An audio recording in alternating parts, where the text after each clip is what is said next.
পুজো এসে গেছে, আর এই সময় ভোগের খিচুড়ি ছাড়া আর কি রেসিপি বানাতে পারতাম। এই যে ভোগের খিচুড়ি বা বাঙালি নিরামিষ খিচুড়ি, এই যে একটা অসম্ভব সুন্দর পুজো পুজো গন্ধ ছাড়ে, সেটাই যেন কেমন একটা মনে করিয়ে দেয় যে পুজো এসে গেছে। ইনগ্রেডিয়েন্টস লিস্ট আমি দিয়েছি, দেখে নেবেন। প্রথমে আমরা শুরু করব প্রিপারেশন ওয়ার্ক দিয়ে। আমরা 200 গ্রামের মতো সোনা মুগ ডাল নিয়ে সেই ডালটাকে মোটামুটি 2 মিনিট মতো সময় লাগে। ড্রাই রোস্ট হয়ে গেলে সোনা মুগের ডালটাকে খুব ভালো করে জল দিয়ে ধুয়ে নেবেন। যখন ডাল ধোয়া হয়ে যাবে তখন 150 গ্রামের মতো গোবিন্দভোগ চাল নেবেন এবং সেই চালটিকেও প্রায় 3-4 বার জলের তলায় ধুয়ে নেবেন এবং রেখে দেবেন। এরপর একটা ছোট সাইজের ফুলকপি নিয়ে ফুলকপিটিকে আমরা বড় বড় টুকরোয় ছাড়িয়ে নেব। এক্ষেত্রে বঁটি বা ছুরি কিছু লাগে না, ফুলকপি হাতেই ছাড়িয়ে নেওয়া যায়। ফুলকপির মধ্যে 1-4 চামচ করে নুন আর হলুদ গুঁড়ো দিয়ে ম্যারিনেট করে আমরা রেখে দেব। খিচুড়িটা করতে আমাদের 4টে মতো আলু লাগবে। আলুগুলোর খোসা ছাড়িয়ে নিয়ে এগুলোকে মাঝখান থেকে অর্ধেক করে কেটে নেবেন। আমি চন্দ্রমুখী আলু ব্যবহার করেছি। আলু কাটা হয়ে গেলে আলুগুলোকে কিন্তু একটু জলে ভিজিয়ে রাখবেন, এতে আলু কালো হয়ে যাবে না। মানে বাকি কাজটা আমরা যতক্ষণ করব তাতে সেই সময় আলু কালো হয়ে যাবে না। 2টো টমেটো নিয়ে টমেটোগুলোকে রাফলি চপ করে নিন। আমি 4টে কাঁচা লঙ্কা নিয়েছি। এই কাঁচা লঙ্কাগুলোকে আধখানা করে ভেঙে নিয়েছি। ঝাল বেশি খেলে লঙ্কা কিন্তু বেশি নেবেন। একটা বাটির মধ্যে 1.5 চা চামচ হলুদের গুঁড়ো, 1 চা চামচ বাঙালি গরম মশলার গুঁড়ো, 1.5 চা চামচ জিরের গুঁড়ো, 1.5 চা চামচ লঙ্কার গুঁড়ো,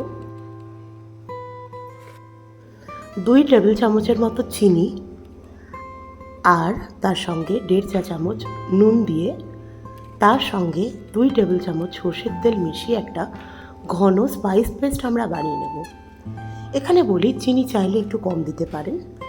আমাদের বাড়িতে কিন্তু মশলা বেটে এটা বানানো হয়, আমি গুঁড়ো মশলাই ব্যবহার করি। এর পরের কাজ আমরা যেটা করব, সবজিগুলো ভাজবো। তার জন্য একটা কড়াই 3 টেবিল চামচের মতো সর্ষের তেল গরম করে নেব। তেল গরম হয়ে গেলে প্রথমে আমরা 20 গ্রাম করে কাজু আর 20 গ্রাম কিশমিশ নিয়ে এই দুটোকে একসঙ্গে ভেজে নেব। এটা বোঝার উপায় হচ্ছে, কিশমিশ ভাজা হলে কিশমিশগুলো ফুলে ওঠে। যেই ফুলে উঠবে দুটোকে একসঙ্গে আমরা কড়াই থেকে ছেঁকে নিয়ে নেব। ইচ্ছে হলে কাজু কিশমিশ একটু কমও দিতে পারেন, তবে ভোগের খিচুড়িতে বেশ কাজু কিশমিশ বেশি করে থাকলে ভালোই লাগে। এটা হয়ে গেলে ওই তেলের মধ্যেই আমরা 1/2 কাপ কাটা নারকেল নিয়ে সেগুলোকে বাদামি করে ভেজে নেব। নারকেল যখন ভাজা হয়ে যাবে এই নারকেলটিকেও আলাদা করে নিয়ে নেবেন। না, দেখুন নারকেলগুলো ভাজা হয়ে গেছে। এবার আমরা নারকেলটিকে ছেঁকে নিচ্ছি। নারকেল যখন ভাজা হয়ে যাবে তারপর বাকি তেলের মধ্যে আমরা ভাজবো হচ্ছে আলু। আলুগুলোকে দেওয়ার পরে আলুর উপর থেকে আমরা 1/4 চা চামচ করে নুন আর হলুদের গুঁড়ো দিয়ে দেব। দিয়ে আমরা আলুগুলোকে বাদামি করে ভেজে নেব, মানে গোল্ডেন বাদামি যেটা হয় আর কি, সোনালি সোনালি বাদামি। ভাজা হয়ে গেলে আলুগুলো আমরা একটা বাটির মধ্যে বের করে নেব। আলু ভাজা হয়ে গেলে বাকি যে তেলটুকু থাকবে তাতে ম্যারিনেটেড ফুলকপি দিয়ে আমাদের 2 মিনিট মতো ভাজতে হবে। ফুলকপি কিন্তু পুরো ব্রাউন করে ভাজতে হবে। এই ভাজাটা কমপ্লিট হয়ে গেলে ফুলকপিগুলোও আমরা ছেঁকে নেব। এরপরে এই যে কড়াইতে খুব অল্প একটু তেল থেকে গেল, মশলাও থেকে গেল, এর মধ্যে আমরা 1 লিটার জল দিয়ে জলটাকে ফুটিয়ে নেব। এই ফ্লেভার জলটা খিচুড়িতে দেওয়া হবে। এইবার আমাদের খিচুড়ির বাকি কাজ শুরু হবে।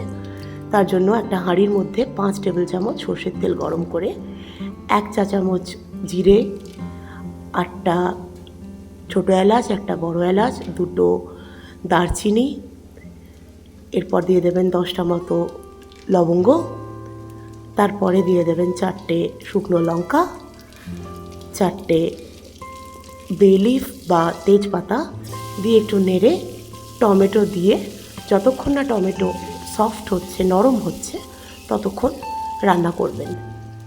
টমেটো নরম হয়ে গেলে এর মধ্যে আমরা 1.5 টেবিল চামচ আদা বাটা দিয়ে খুব ভালো করে মিশিয়ে তেল ছাড়া অবধি রান্না করব। আর তারপরে আমরা ভাজা যে কাজু কিশমিশগুলো আছে সেগুলো দিয়ে নারকেল ভাজাগুলোকেও দিয়ে খুব ভালো করে মিশিয়ে নেব।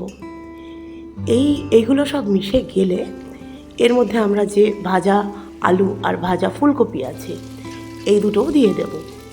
দিয়ে বেশ ভালো করে একটু মিশিয়ে নেব মশলার সঙ্গে। এগুলো মিশে যখন যাবে তার মধ্যে আমরা দিয়ে দেবো যে আমরা মশলার পেস্ট বানিয়েছি সেটা। এই মশলার পেস্ট দিয়ে ততক্ষণ রান্না হবে যতক্ষণ না বেশ একটু তেল বেরিয়ে আসছে। 2 মিনিট বা 3 মিনিট মতো সময় লাগতে পারে, আপনার হাঁড়ি কেমন তার উপর নির্ভর করে।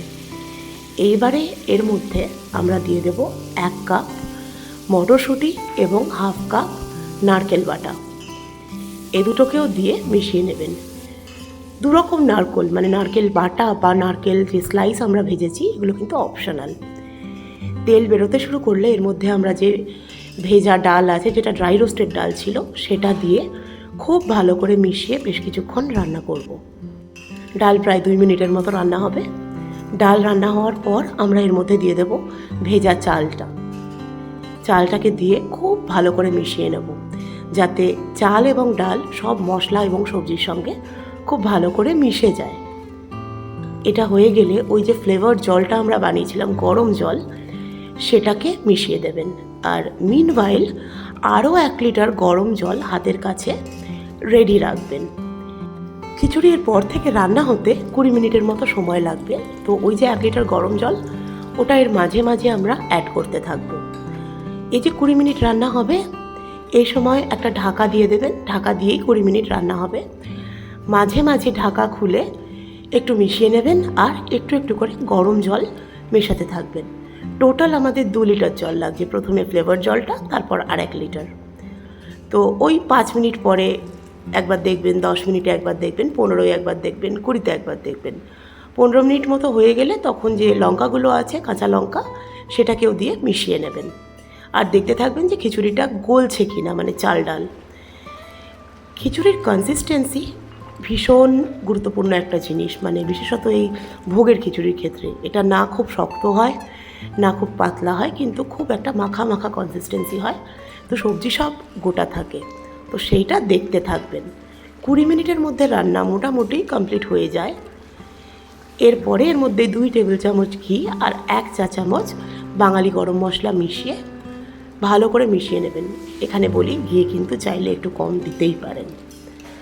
আমি ঘি, তেল, নারকেল, কাজু এগুলো সবই বাঙালি খিচুড়ি বা ভোগের খিচুড়িতে একটু বেশিই দিই, কারণ এটা একটা খুব সেই হিসেবে দেখতে গেলে বেশ রিচ একটা খাবার। খিচুড়ি হয়ে গেলে এটিকে অন্তত 15 মিনিট ঢেকে রেখে তারপরে সার্ভ করবেন। তাতে হবে কি, জল যেটুকু থাকবে খিচুড়ি টেনে নেবে। দেখুন, একটা খুব সুন্দর কনসিস্টেন্সি এসেছে। এই খিচুড়িটা আমি সার্ভ করেছি বাঁধাকপির তরকারি দিয়ে। চাইলে বেগুনি, লাবড়া, ভেজিটেরিয়ান যদি ডিশ হয় আপনার, সার্ভ করতে পারেন সঙ্গে। আর না হলে তো অমলেট বা মাংস দিয়েও খিচুড়ি খেতে ভীষণ ভালো লাগে। জানাবেন ভোগের খিচুড়ির এই রেসিপিটি আপনাদের কেমন লাগলো। আর পুজো খুব ভালো কাটাবেন। আমি ফিরে আসব আবার একটি নতুন রেসিপি নিয়ে। আমাকে জানাবেন আপনারা আর কোন রেসিপি দেখতে চান দেবযানী রান্নাঘরে।